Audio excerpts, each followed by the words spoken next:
You know what I mean? Big shout out to Grim Mafia, man. We doing it real big. Right now, I want to bring on a person that's real influential in the music game right now, real big. If you don't know who this person is, you must be in a coma. You must be asleep, man. Doing it real big right now, on the low, too. On the low. Carlos Acosta, better known as Tone Capone. Yeah. Thank you, brother. Oh! Yes. First of all, new music seminar, man. Yeah. I got to be real honest with you, Carlos.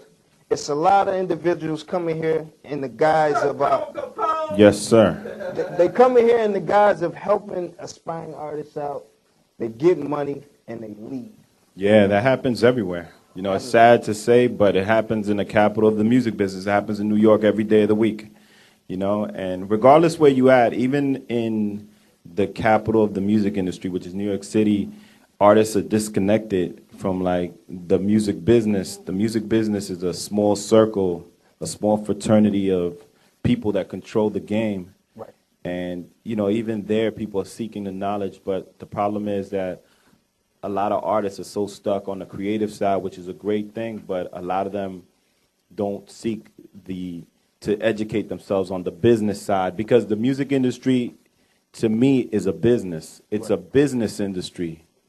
It's a music industry to the people that are artists seeking deals, but it's a business to me, because outside of, you know, selling records, which most artists just think of like, oh, I want to get a deal and I want to sell records and I want to go to Walmart and see my CD. But we make millions of dollars just licensing music, publishing, merchandising, touring, international markets. The music business is bigger than selling CDs. CDs is just one piece of the little puzzle of the music business. So think of the bigger picture of the music industry. Think of, you know, licensing your music to TV and film. And that's the thing about the New Music Seminar. It's about educating all artists of all genres of music. Not just hip-hop. It's for everybody. It's about, yo, license your music to MTV. I bet you didn't know that. I bet you didn't know you could. So come meet the director of licensing for MTV at the New Music Seminar. So it's about education and empowerment.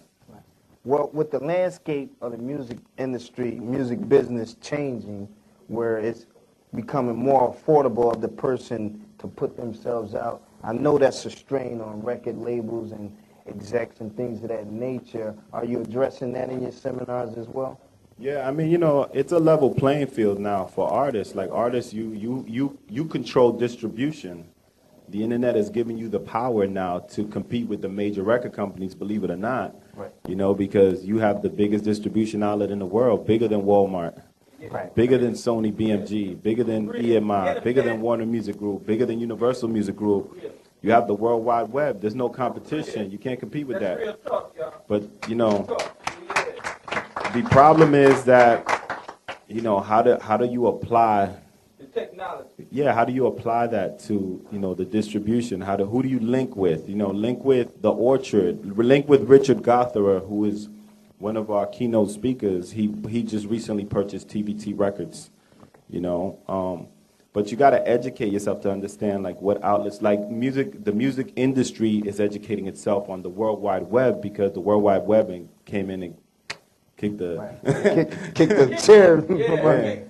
So it's like, you know, you got companies like Universal that invested millions of dollars in Universal Music Entertainment. Does everybody know what that is? That's right.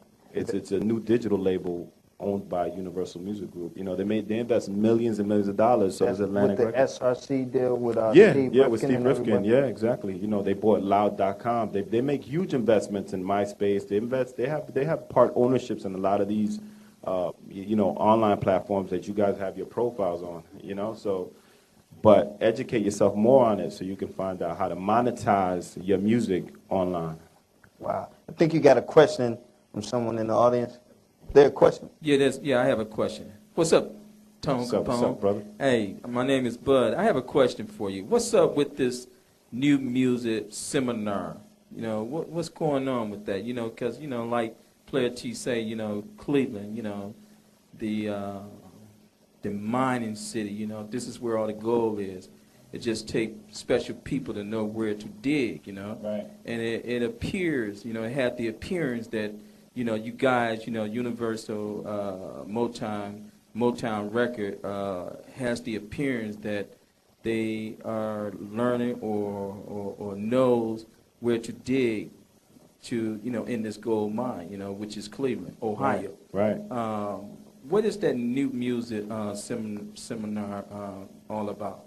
New Music Seminar is basically, like I said, to empower, educate, and connect emerging artists, emerging entrepreneurs, emerging producers, emerging managers, people who want to be in the game but feel like they don't have a shot. Right. People, the underdog. You know, the New Music Seminar is not anything new. If you did your research about the New Music Seminar, it's been around since the 80s. Right.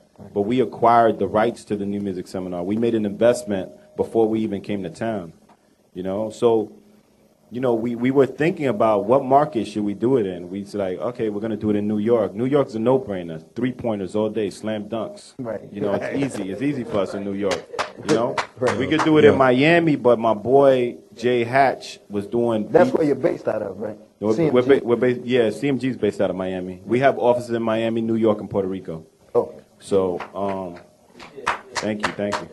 But we were going to do it in Miami, but, you know, I started thinking about it, and then, you know, Jay Hatch, a good friend of mine, he was doing beats on the beach in Miami around the same time. So we were like, you know, we're kind of like looking at different markets, and I'm like, Cleveland, Ohio. What sparked your interest in the Rock and Roll, Cleveland? the Rock and Roll Hall of Fame. You know, the Rock and Roll. That makes sense. Yeah, you know, That makes sense. It's the home of rock and roll music. You know, if you guys been to Rock and Roll Hall of Fame, you know, you do the history on it and Cleveland and how it all comes together, and that's kind of like where we're like, yo, let's use that as a platform to the seminar, to the resurrection of the New Music Seminar, Cleveland, Ohio, and it's the Midwest, and I feel like sometimes these markets, like to the major labels and to a lot of the bigger companies, you guys don't get a huge investments in advertising and a lot of traffic that come through here because this market, you know, honestly is looked upon as a C market. You know what I mean?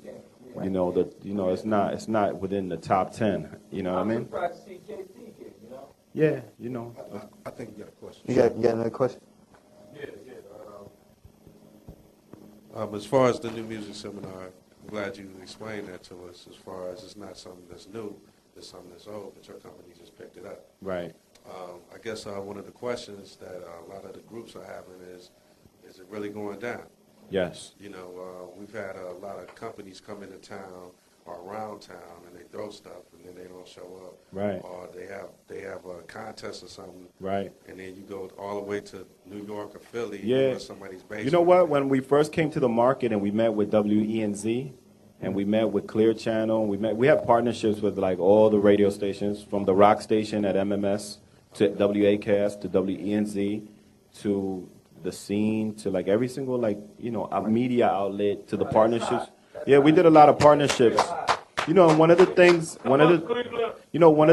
that Radio 1 stressed to us, which is WENZ, was that, hey, you know, the market has been really, you know, hit hard by a lot of scams and a lot of different, but it's not, you know, listen, Cleveland, if you come out, we would love for you to come out, but if you don't, it's not going to stop us because it's not. I don't think it's really, you know, when I said it before, this is the platform that we're using. This is the backdrop to the seminar. Right. But if people from Cleveland don't come out, doesn't mean that the rest of the country ain't coming out.